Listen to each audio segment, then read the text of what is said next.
पप्पू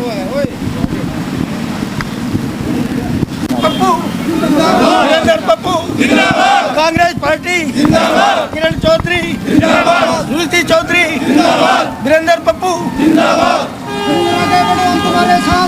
नमस्कार, मैं हूं सुमित शाका और आप देख रहे हैं वीटीएस लाइव न्यूज। और आज एक बार फिर से आप यहां पर सेलिब्रेशन देख रहे हैं। इस वक्त हम वीरेंद्र पप्पू के ऑफिस के चुनावी ऑफिस के बाहर यहां पर हैं और आप यहां पर देख सकते हैं लड्डुओं के साथ एक बार फिर से दोबारा से स्वागत किया जा रहा है। दोबारा स्वागत किया जा रहा है और कांग्रेस पार्टी के द्वारा अपना जो सिंबल है वो एक दोबारा से इनको पहना दिया गया है। ये बहुत ही बढ़िया बात है और लड्डू जो हैं लगातार खिलाए जा रहे हैं। कारण बता देता हूँ मैं आपको, लड्डू इसलिए खिलाए जा रहे हैं क्योंकि आज ये मान रहे हैं कि इनकी पहली जीत हो गई है।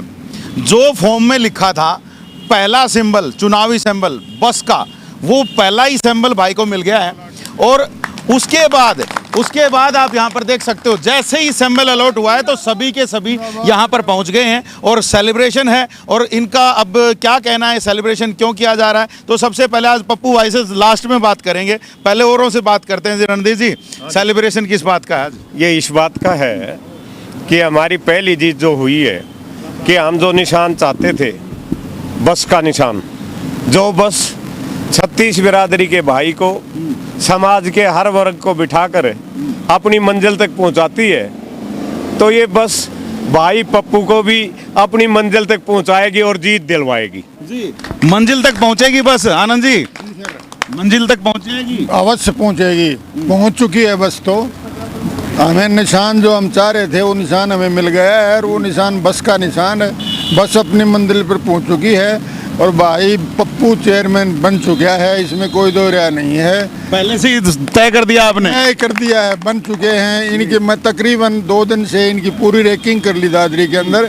बहुत ही बढ़िया इनकी पोजीशन है और ये चेयरमैन बन चुके हैं, कोई दो राय नहीं है। इनकी बस अपनी मंजिल पूरी कर चुकी है। जी, बस अपनी मंजिल पूरी तय करेगी और ये सारी चीज़ें बता दी गई हैं। और यहाँ पर सुशील जी भी हैं और सुशील जी आपसे भी जानना चाहेंगे, बस मंजिल तक पहुंच चुकी है, आनंद जी ने तो कह दिया है, लेकिन मंजिल तक पहुंचने में कुछ थोड़ी बहुत स्पीड ब्रेकर्स हैं, उनको कैसे पार करोगे आप लोग? क्योंकि आप कांग्रेस से भी हैं और कांग्रेस का समर्थन आप लगातार दे रहे हैं, तो क्या कुछ उसके लिए गाइडलाइन आप लोगों ने तैयार की है?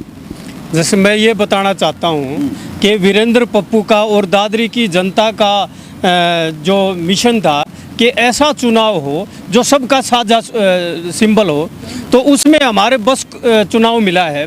और बस के अंदर 36 दादरी और सभी धर्मों के लोग सफ़र करते हैं और बस जो है आखिरी मंजिल तक हर उस सवारी को पहुंचाने का काम करती है। और दादरी शहर के जो प्यार मिला है, वीरेंद्र पप्पू का कार्य और जनता का प्यार जो मिला है, इससे ये प्रतीत होता है कि दादरी की जनता ने मन बना लिया है कि भाई यहाँ दादरी नगर परिषद का जो चेयरमैन है वो वीरेंद्र पप्पू को बनाने का काम करेंगे। तो अब वीरेंद्र पप्पू की तरफ से ये आप भी मान रहे हो कि उनकी जीत पक्की है। काफ़ी सारे और दूसरे भी कैंडिडेट मैदान में हैं, उनको कैसे पार पाओगे? जैसे मैं ये बताना चाहता हूँ, कुछ कैंडिडेट तो ऐसे हैं, जैसे पार्टी की बात बताऊँ मैं आपको, प्लांट करके कहीं पहले कहीं थे, बाद में कहीं इस तरह करके के आए हैं, लेकिन लोगों को पता है कि ये तो बेपेंदे के लोटे हैं। अब यहाँ कल कहाँ इनका कोई गारंटी नहीं। लेकिन वीरेंद्र पप्पू एक सामाजिक कार्यकर्ता है और सबके दिलों में बसा हुआ व्यक्ति है और इसके लिए कांग्रेस पार्टी ने भी इसको सबसे मजबूत कैंडिडेट, कांग्रेस पार्टी और श्रीमती किरण चौधरी और सुनीति चौधरी इसको मजबूत कैंडिडेट माना है। वो इसलिए कि 24 घंटे आम जनता के बीच में वीरेंद्र पप्पू रहता है, इसलिए इस दादरी नगर परिषद का चेयरमैन बनना निश्चित है। जी, 24 घंटे लोगों के बीच में रहते हैं और नगर परिषद के चेयरमैन बनने पक्के हैं। जी, पक्के हैं नगर परिषद के चेयरमैन? चेयरमैन रविंद्र पप्पू वीरेंद्र जीत रहा है। अब तो जो है ना, ये मान के चलो जो ही वोट हैं उनसे आगे जो वोट आएंगी वो ज़्यादा मेजोरिटी से जीत। बस भर जाएगी? बस भर जाएगी आराम से, घनी बस भर जाएंगे, लाइन लग जाएंगी बस आके। ठीक है, लगभग अगर हम बात करें तो पूरी दादरी को बस में भर लोगे? भर जाएंगे जी, बस में भर जाएंगे। ये देख लीजिए, बिल्कुल ऐसे है ढाका साहब। आज दादरी को विकास की जरूरत है। दिल्ली के अंदर बीजेपी की सरकार, हरियाणा में बीजेपी की सरकार और पिछले टर्म में बीजेपी का चेयरमैन था दादरी का। कितनी समस्याएं हैं, सीवरेज की समस्या है, पीने के पानी की समस्या है, रोडों की समस्या है, बिजली की समस्या है। अगर दादरी के लोग विकास को देखकर भाई कौन आदमी विकास कर सकता है, कौन इन समस्याओं को हमारा समाधान करवा सकता है, जितने भी चेयरमैन के कैंडिडेट हैं, दादरी का वोटर जब कंपेयर करेगा कि भाई पप्पू 2 बार यहाँ से एमसी रहे और वो विकास करवा सकता है, उसने अपने वार्ड में कितने विकास करवाए हैं, अगर कंपेयर करेंगे तो स्वाभाविक रूप से है कि भी दादरी का नागरिक ये चाहेगा कि विकास हो, इन समस्याओं का समाधान हो, और समाधान अगर कोई करवा सकता है तो आज के दिन वीरेंद्र पप्पू है। दूसरी बात ये कि कई कैंडिडेट आपने देखे, बीजेपी का कैंडिडेट बाहर से लाके दिया गया, बीएसपी का जो कैंडिडेट है भाई फोगाट साहब जी, वो कल तक हमारी पार्टी का चुनाव चिन्ह मांग रहे थे, वो बीएसपी के उस पर चले गए। तो लोग ये भी देखेंगे कि सथाई बंदा कौन है, जो दुख सुख में साथ रहता है, जो सथाई है। कल अगर किसी और को चुन देती है दादरी, तो क्या पता जिस पार्टी से वो खड़ा है और जीतने के बाद उसका रहेगा या किसी दूसरे में चला जाएगा। लेकिन वीरेंद्र पप्पू की ये है कि भाई जहाँ खड़ा है वह डटा रहेगा, और पिछले 5 साल में इस बीजेपी सरकार का और दादरी के चेयरमैन के विरोध का डट के विरोध किया है वीरेंद्र पप्पू ने।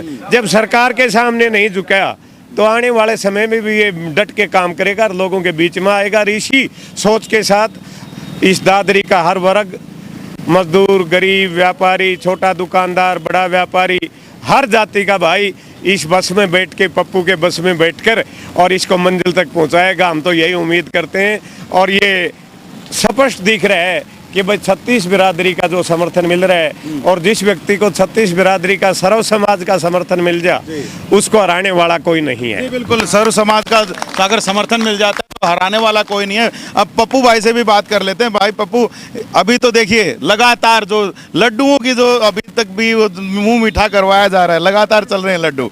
जी भाई अब अगर हम बात करें, यहाँ पर बस की सवारी मिल चुकी है, क्या बस जो है विकास की राह को पूरा कर पाएगी?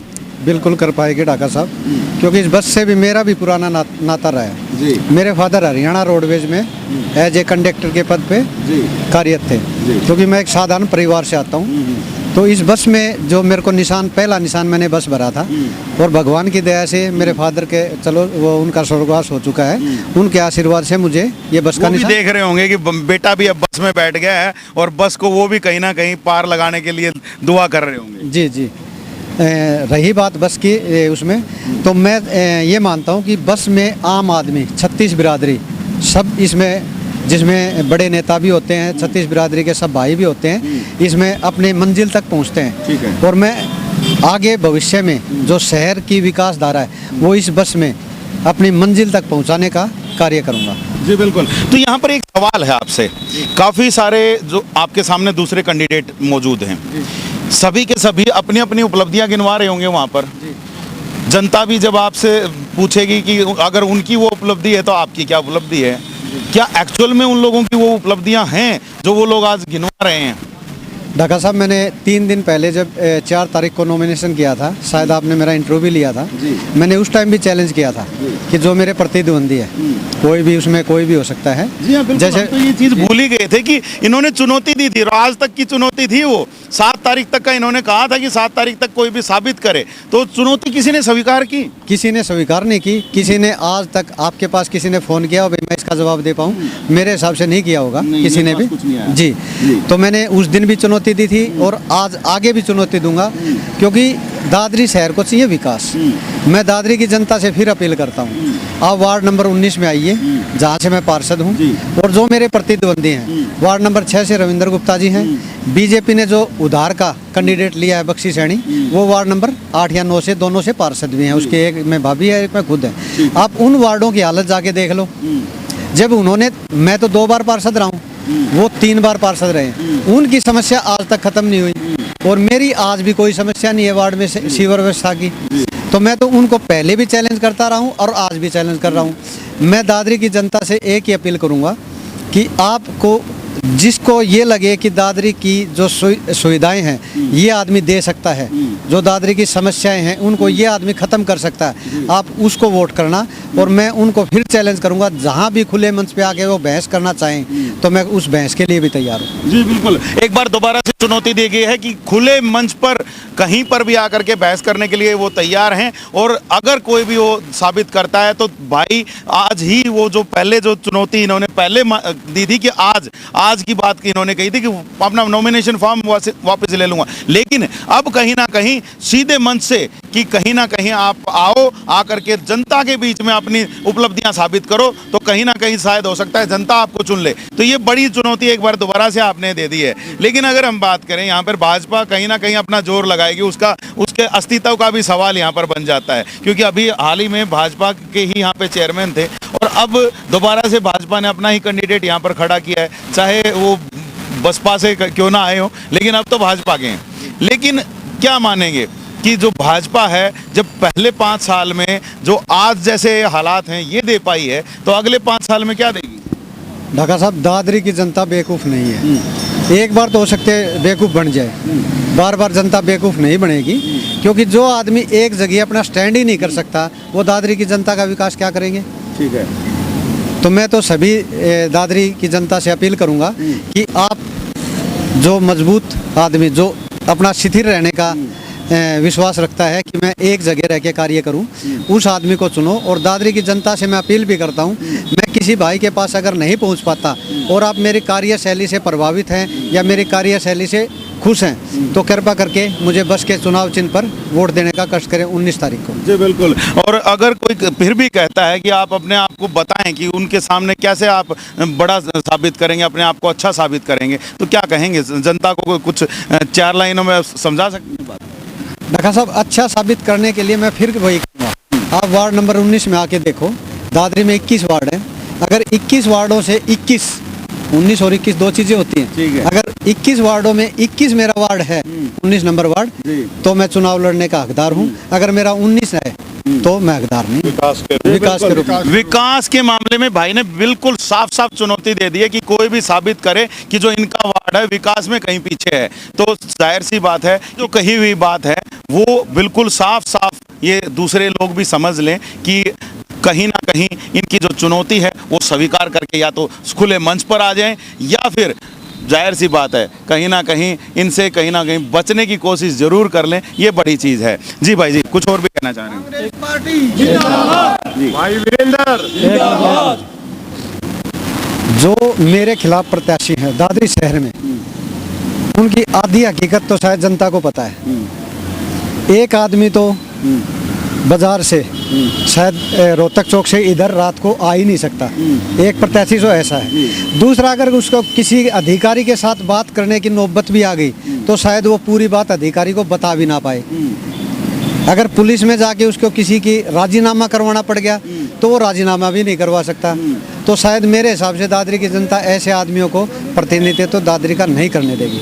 ये देख लीजिए, सीधी सीधी एक और बात कह दी गई है कि जो आदमी काम नहीं करवा पाते उन आदमियों को आप वोट भी ना दें, तो बड़ी बात है। और आज एक बार दोबारा से सेलिब्रेशन यहाँ पर किया गया और सेलिब्रेशन के साथ साथ अब लोगों ने भी यहाँ पर अपना ये जो यहाँ पर भीड़ जुटा करके इन्होंने ये भी बता दिया है कि जो बस की सवारी है वो बस की सवारी सभी लोग करना चाह रहे हैं, और बस की सवारी जो है वो अपने गंतव्य तक भी हर किसी को पहुंचाएगी, अपने अपने जगहों पर पहुंचाएगी। और लगातार जो नारे वो लगातार नारे यहाँ पर वीरेंद्र पप्पू के समर्थन में लग रहे हैं, तो आप बिल्कुल साफ साफ सुन सकते हैं, साफ